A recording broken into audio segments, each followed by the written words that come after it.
Hello à tous et bienvenue dans cette vidéo. Je vous propose d'aborder ensemble le sujet de l'assemblage. Je suis Antea, votre œnologue, et je suis là pour partager avec vous l'univers fascinant du vin à travers des ateliers de dégustation et des expériences œnotouristiques que je propose. Donc l'assemblage. Il faut savoir qu'il existe trois grands types d'assemblages. On a les assemblages de cépages, on a les assemblages possibles de parcelles ou de différents terroirs, et enfin des assemblages de millésimes différents. Donc le dernier cas est un cas assez particulier. Les assemblages de millésimes, c'est autorisé uniquement dans l'appellation de Champagne.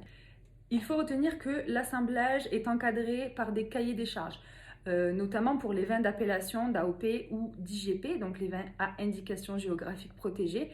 Tout est rédigé et réglementé par des cahiers des charges qui reprennent complètement les cépages qui sont possibles d'être utilisés pour avoir cette appellation ou cette indication géographique protégée. En Bourgogne ou dans le Val-de-Loire, par exemple, on va avoir souvent recours à des assemblages de terroirs ou de parcelles parce qu'on aura souvent affaire à des appellations qui vont intégrer qu'un seul cépage. Donc on peut citer par exemple l'appellation Gevrey-Chambertin qui est donc en Bourgogne et qui produit uniquement des vins rouges à partir du cépage Pinot Noir. Donc typiquement dans cet exemple-là, on ne va pas pouvoir assembler des cépages différents. Ça va être uniquement le Pinot Noir. On va pouvoir éventuellement assembler quelques parcelles entre elles ou des terroirs différents, mais pas de cépage.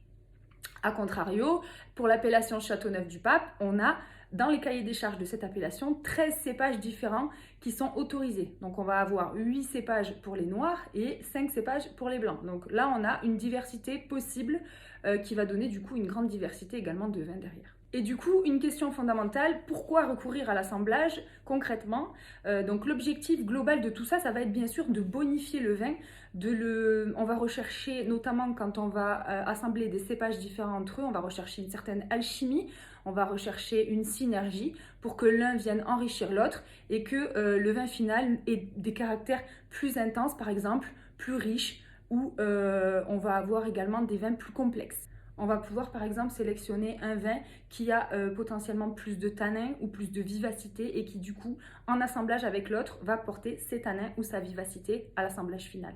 J'espère que cette vidéo vous aura éclairé sur le sujet des vins d'assemblage, des vins monocépages et de quel type d'assemblage on va pouvoir trouver. Donc je récapitule, les assemblages de cépages, les assemblages de terroirs ou de parcelles et enfin les assemblages de millésimes typiques de la Champagne. Donc n'hésitez pas à enregistrer cette vidéo pour y revenir plus tard éventuellement ou également à la partager autour de vous à tous les amoureux du vin que vous connaissez. À bientôt!